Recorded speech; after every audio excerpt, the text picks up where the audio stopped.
ನೇರವಾಗಿ ದೇವಸ್ಥಾನದ ಒಳಗಡೆ ನುಗ್ಗಿ ಅಲ್ಲಾ ಅಕ್ಬರ್ ಅಂತೇಳಿ ದೇವ್ರನ್ನ ಒಂದು ಅಲ್ಲಾಡ್ಸೋದಿರ್ಬೋದು, ಚಪ್ಪಲಿ ಹಾಕೊಂಡು ಒಳಗಡೆ ಹೋಗಿ ಅಪವಿತ್ರ ಮಾಡಿ ದೇವಸ್ಥಾನನ ಹೊಡೆದಾಕ್ತೀನಿ ಅಂತೇಳಿ ಹೇಳಿದ್ದಾನೆ. ಅದಕ್ಕಾಗಿ ಊರಿನ ಜನರೆಲ್ಲ ಸೇರಿ ಅವ್ರನ್ನ ಕಟ್ಟಾಕಿದ್ದಾರೆ.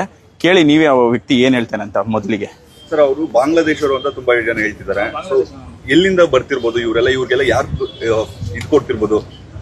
ಅದು ಇದುವರೆಗೂ ನಮ್ಗೆ ಅದೇ ದೊಡ್ಡ ಕಾಡ್ತಾ ಇರೋ ಪ್ರಶ್ನೆ. ಯಾಕಂದ್ರೆ ಅಕ್ರಮವಾಗಿ ಬಾಂಗ್ಲಾದೇಶರು ಯಾವ ರೀತಿ ಬರ್ತಾ ಇದಾರೆ ಅಂತ ಇದೇ ಒಂದು ಸನ್ನಿವೇಶದಲ್ಲಿ ನಾವು ನೋಡ್ಬೋದು. ಯಾಕಂದ್ರೆ ಇವ್ರು ಬಂದಾಗಿಂದ ನಮ್ಮಲ್ಲಿ ತುಂಬಾ ಸಮಸ್ಯೆಗಳಾಗ್ತಾ ಇದ್ದಾವೆ. ನೀವು ನೋಡ್ತಾ ಇರ್ಬೋದು, ಅಕ್ರಮವಾಗಿ ರಾತ್ರಿ ಹೊತ್ತು ಅವರು ಬೇಕಾಗಿರುವಂತ ಕಳ್ತನ ಇರ್ಬೋದು, ರಾಬರಿ ಇರ್ಬೋದು ಅಂತ ಘಟನೆಗಳು ತುಂಬಾ ನಡೀತಾ ಇದ್ದಾವೆ.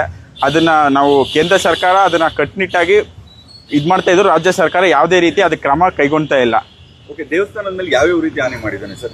ಯಾವ್ಯಾವ ರೀತಿ ಕಲ್ಲು ಹೊಡೆದಿದ್ದಾನೆ? ಚಪ್ಪಲಿ ಹಾಕೊಂಡು ದೇವಸ್ಥಾನ ಒಳಗಡೆ ಹೋಗಿದ್ದಾನೆ. ದೇವಸ್ಥಾನ ಒಳಗಡೆ ಹೋಗಿ ದೇವ್ರನ್ನ ಚಪ್ಪಲಿಯಲ್ಲೇ ಅಲ್ಲಾಡಿಸಿ, ಚಪ್ಪಲಿ ಕಾಲಲ್ಲೇ ಒಳಗಡೆ